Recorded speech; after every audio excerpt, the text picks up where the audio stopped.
Let's just get this out in the open right from the start. Los Glaciares National Park in Argentina is one of the most awe-inspiring and breathtakingly beautiful places we have ever been. Its mountains are imposing, jagged peaks that stretch up to the sky, and its lakes are filled with icebergs that have carved off the spectacular glaciers that snake their way down from the Patagonian icefield. It is, quite simply, nature at its absolute finest. There are two main gateways to exploring this enormous national park: El Calafate, which provides access to the southern region and the imposing Perito Moreno glacier, and El Chalten, known as Argentina's trekking capital, which is the main entry point to the north of the park. We spent about a week and a half across these two major hubs and managed to do all the best hikes from El Chalten, including the iconic Fitzroy trek, as well as visit Perito Moreno from El Calafate. It's safe to say that, as outdoor adventure lovers, these were two of our favourite places in Argentina. If you're new here, we're Kitty and John, and we love to travel and experience new cultures. Whether we're hiking in the high altitudes of the Andes or getting off the grid in the Ecuadorian Amazon, our passion for travel and the outdoors never seem to fade. We're currently exploring the incredible continent of South America, and we have really fallen in love with the place and the people, so make sure to subscribe if you'd like to see more content from this amazing part of the world.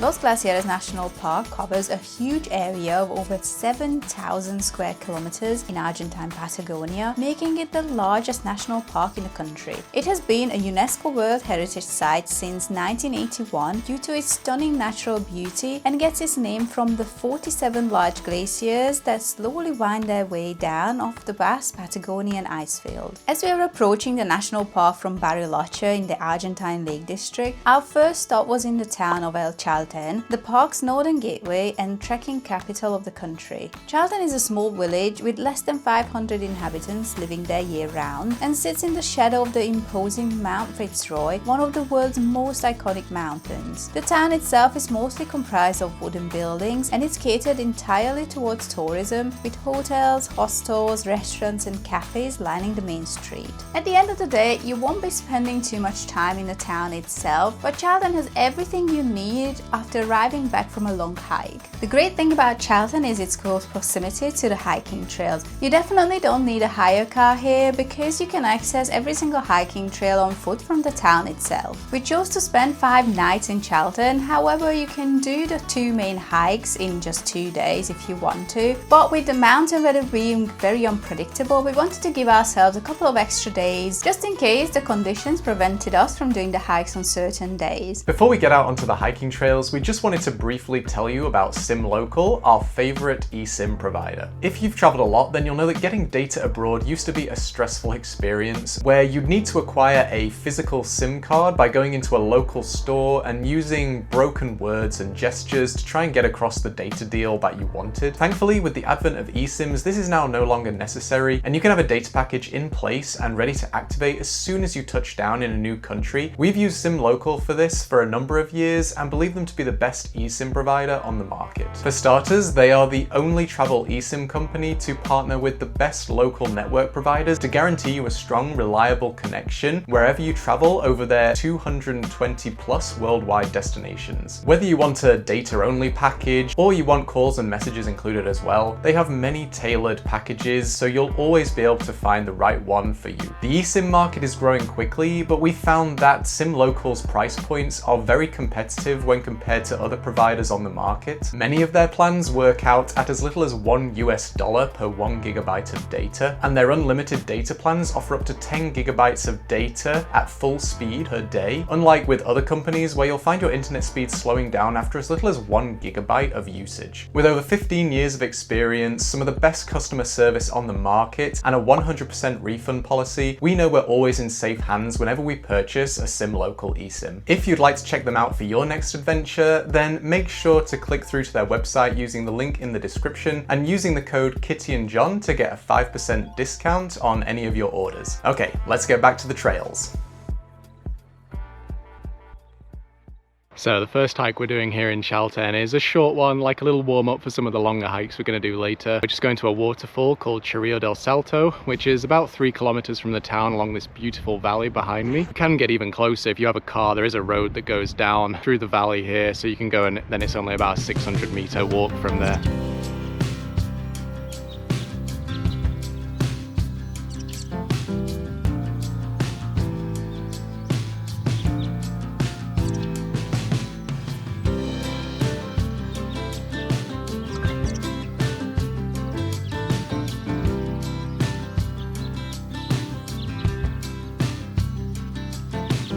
After a short walk along the stunning valley where we got some incredible views of our surroundings and a herd of wild horses, we eventually arrived at the waterfall. The water cascading down between the rocks was a pretty sight, but really just a teaser of the natural beauty we were to witness the following day.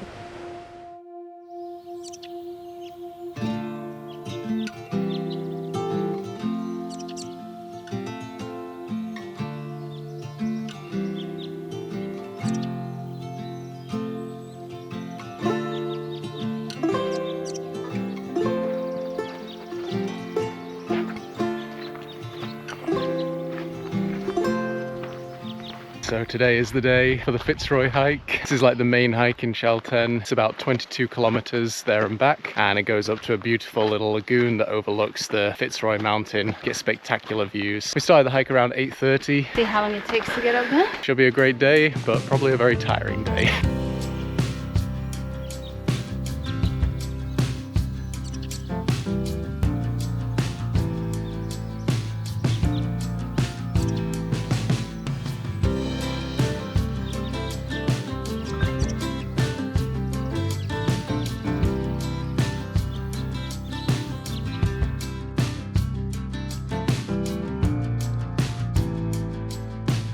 Somebody recently asked us on our Salcante video whether there were a lot of bugs and flying insects on that trail. We couldn't really remember, but if anybody's interested, on these trails in Patagonia, there are a lot of flying bugs and they really get all up in your face. Big bugs as well, like definitely something to be aware of. A short time later, we arrived at Mirador Fitzroy, where we got our first proper look at this incredible mountain in all its glory.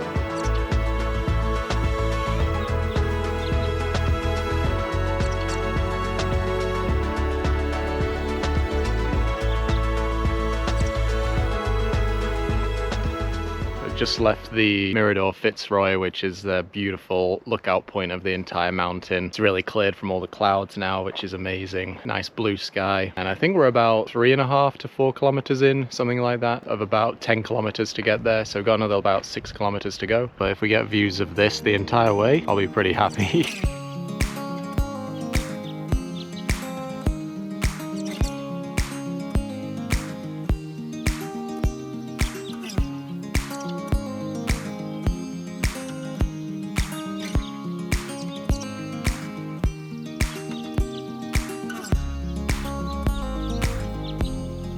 Alright, we've just reached number 6 out of 10, 4 kilometers to go. Oh yeah, the hardest one probably. So the first section of the trail going up from the town was quite steep up until the first viewpoint. Now it's sort of flattened out, and I think for the majority of the trail it's pretty flat, just following the valley along the side of the mountains. And then the very last section is where the real ascent begins, and that's very steep and I think can be quite slippery, quite like scrambly. The hardest part's still yet to come, but the majority of the walk is just very flat and enjoyable. Beautiful views of Fitzroy in front of you the whole time. Really liking it so far.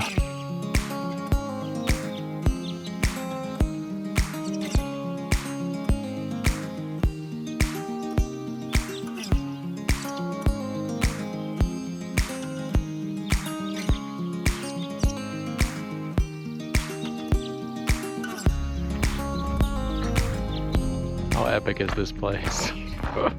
Oh my gosh, we are literally at the end of the world almost. Nature at its absolute finest. Cannot get over how cool Fitzroy is. Just glaciers everywhere you look, here and here. This might be my new favorite national park. The trail continued across the valley in front of Fitzroy, where we passed crystal clear glacial streams, crossed over boggy swampland, and then a bridge leading us to the start of the final ascent up to Fitzroy's lagoon. The climb started steadily, but got steeper and steeper the higher we went, passing over boulder fields and then snaking its way up via plenty of switchbacks. Every time we got tired though, we'd just stop and look back down at the stunning valley below us. Eventually Fitzroy came back into view in front of us, and a final short uphill section later, we came over a lip and arrived at the gorgeous aqua blue Laguna de los Tres. Made it! Well done. So gorgeous.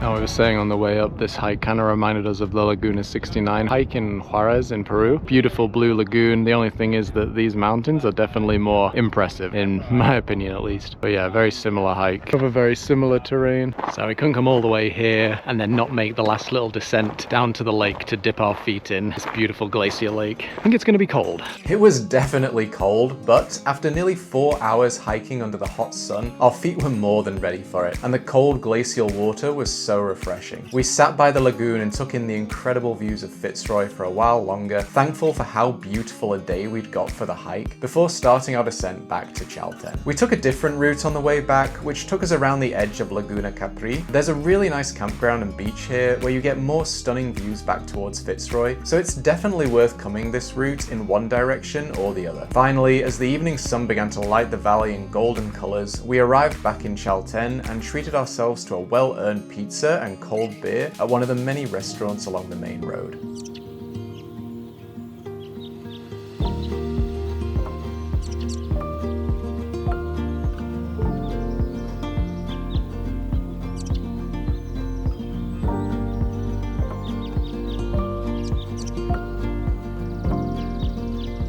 Today we are doing a very short hike, only about 5 kilometers round trip, up to a viewpoint that just overlooks Chalten. You can see it just behind me. It's a nice little kind of rest day after the very long hike yesterday, and then we're going to be doing another long one, the other more popular hike, tomorrow. We've come out in the afternoon because it's a little bit cooler, so we had a kind of chill morning. Thought we'd come out for a little stroll this afternoon.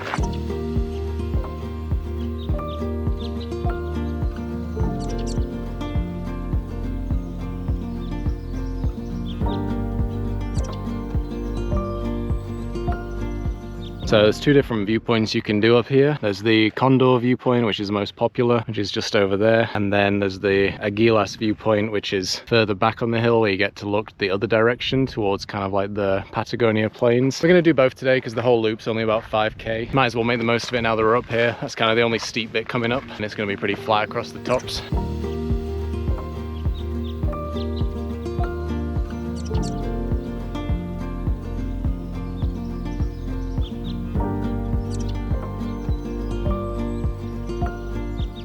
This viewpoint actually gives you a pretty good idea of how Patagonia actually is. In one direction, you've got the Andes mountain range and these absolutely gorgeous mountains like Fitzroy. And then in the other direction, you've got completely flat plains. You know, past these like hills here, it's just completely flat all the way over to the other side of the ocean, with maybe a lake sprinkled in here or there. The majority of Patagonia is just flat farmland. It's way bigger. Like every time, you know, you see like, oh, Patagonia, and you see these mountain ranges for the most part, but in reality, like where we were in Puerto Madryn, that's Patagonia too, but people forget about it sometimes, I think, because they just see like the iconic peaks. It's like 90% of Patagonia is in Argentina, but 90% of it is just flat stuff. More than makes up for it with these mountains. Oh, yeah.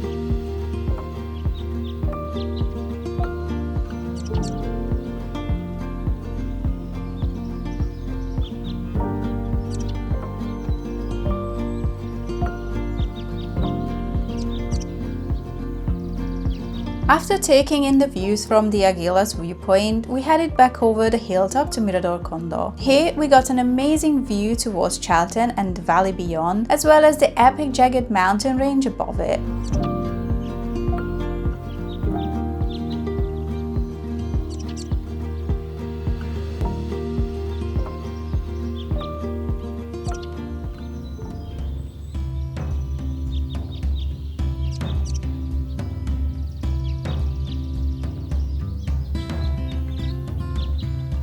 So we're starting our final hike here in Chalten. And we're finishing off with a long one again. Should be a little bit easier, a little bit of ascent at the start and then sort of gradual slight incline, about 500 meters of incline total. Still about 18 to 20 kilometers up to a really nice lagoon that sometimes has like icebergs floating in it. So seriously, it's been really hot yeah, this past few days, so it might have melted a little bit, but we shall see. Fingers crossed. Fingers crossed, yeah. Should be another beautiful day and another beautiful hike.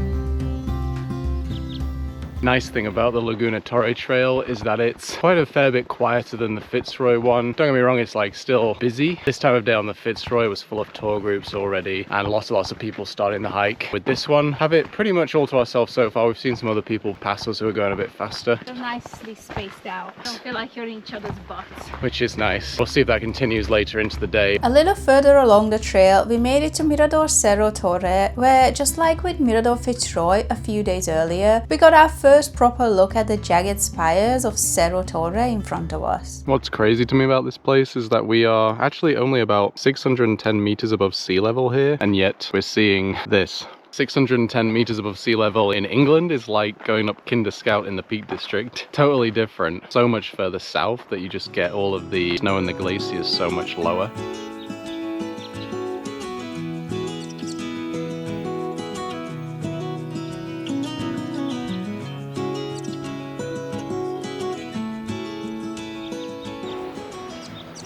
Two kilometers to go, and it's been a pretty easy trail. Probably going to be harder going back because I feel like we've come down more than we've gone up on the way there. Just been following the valley along all the way, so it's been very flat. Beautiful views out in front.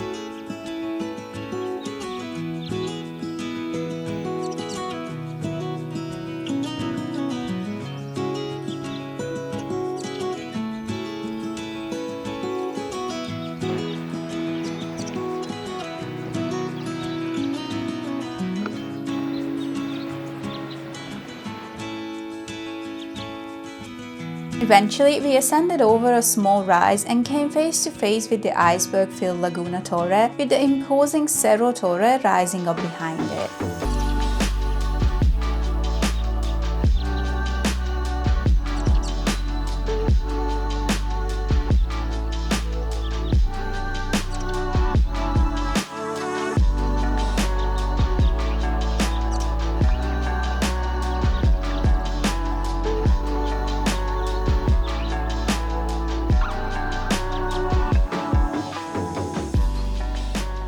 So nice. Do you have icebergs? Icebergs at 700 meters above sea level. Yeah, another absolutely stunning location in Patagonia. So beautiful, this lake. And the icebergs in it just really add to the feel that you're somewhere really just remote and isolated. Compared to the Fitzroy, like there are really not that many people here. And the hike itself is actually relatively easy. It's to moderate, obviously. Getting there didn't feel like an effort at all. There's like another sort of separate viewpoint you can go to, which we're just sort of hiking up along the rim of the lake now. You can go all the way out over here where you get a much better view of the glacier over here. So we're going to do that now. But I think the best view by far is down by the lake here, because you feel like you're really close to the icebergs, which is really cool.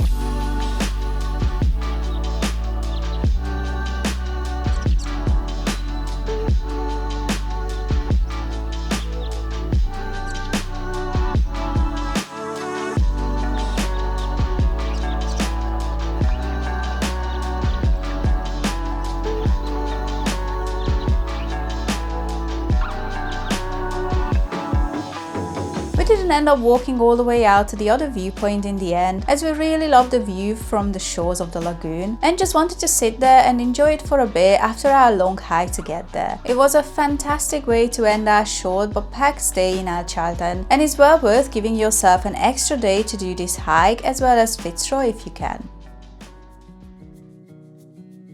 It was then time to leave Chalten behind and make our way to Calafate. The driving distance between the two is about 213 kilometers, and we highly recommend doing this drive if you can, because you'll pass some stunning scenery along the way. We do think the best way to do it is from Calafate to Chalten, because you'll get to watch Fitzroy get closer and closer as you make your way into El Chalten. We stopped along the road here to get some great shots of the mountains, although it was incredibly windy, so be prepared for that. Then we continued around the gigantic lakes of Viedma and Argentino, with the mountain range always in view on one side, before arriving into the much larger town of El Calafate, which acts as the gateway to Los Glaciares' southern entrance. The town began to grow due to the demand for tourism to the nearby Perito Moreno glacier, and is now a bustling tourist hub with plenty of attractions. We spent one day of our stay in Calafate just having a wander around the town. The main street houses a couple of cool artisan and craft markets where you can buy all the usual types of souvenirs, and we also paid a quick visit to the Intendencia Parque Nacional Los Glaciares, where you can get more information about the national park and walk around their remembrance trail to learn more about the area's past. We stopped at the Centro de Interpretación Histórica Calafate. It's a cool little museum about the history of the area, but it is a little on the expensive side for what's offered in our opinion. Lastly, we arrived at the Reserva Laguna Nimes, which, for a small admission fee, offers a great nature trail around Nimes Lagoon. We were able to see all sorts of birds around the lagoon, as well as get great views back towards Calafate and out to Lago Argentino and the mountains beyond. It was an incredibly tranquil place to walk around, and if you're lucky, you may just get to spot the flamingos that come to feed in the shallow waters of the lagoon.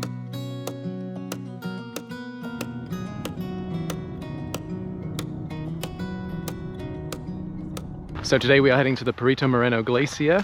We're very excited. Yes. It's about an hour and a half's drive from El Calafate, so we've hired a car for a couple of days just so we can explore the area a little bit. So we just arrived at this first viewpoint, which is a very beautiful view of the lake and the mountains. Now we're going to head on to the glacier. The drive to get there is all on paved road and very straightforward, with lovely views out over Lago Argentino. After officially re-entering the Los Glaciares National Park, we drove a little further and arrived to the Mirador de los Suspiros, where we got our first distant glimpse of Perito Moreno Glacier.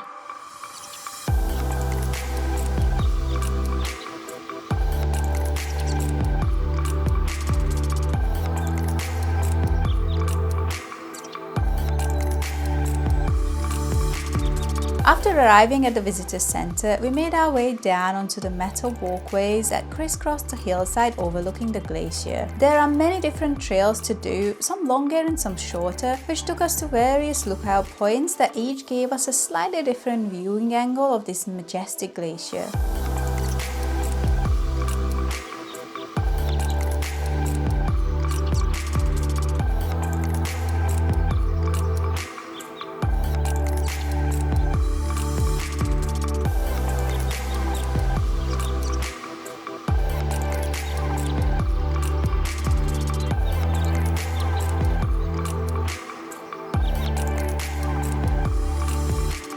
Might be the craziest glacier I think we've ever seen. I've seen lots of cool glaciers, but this one is on a whole different scale. So impressive. And you can literally hear like the ice carving off it. If you're lucky, you see it sometimes. I think it's very rare to see like a huge chunk carve off, but even the small ones make such a loud noise, like such an echoey noise. One of the craziest views I've ever seen. Perito Moreno Glacier is massive, measuring about 30 km long with a width of about 5 km and an average height of 74 meters at its terminus. It comes down off the enormous southern Patagonia icefield, the world's third largest reserve of fresh water, and is truly one of the most incredible natural wonders we've ever seen. We got amazing views of it across the metal walkways, and were even lucky enough to see many small carving events, as well as one large one which we just missed getting the camera on in time for. If you do want to get closer to the glacier, you can either take a boat or kayak tour into Lago Argentino, which we imagine would give you an even better sense of scale, or there are now companies that offer short hiking tours on the glacier itself, although these are on the pricier side as you can imagine. For us, watching the glacier from the viewpoints was more than enough and is the best bet if you really want to get an overview of the size and scale of this natural wonder.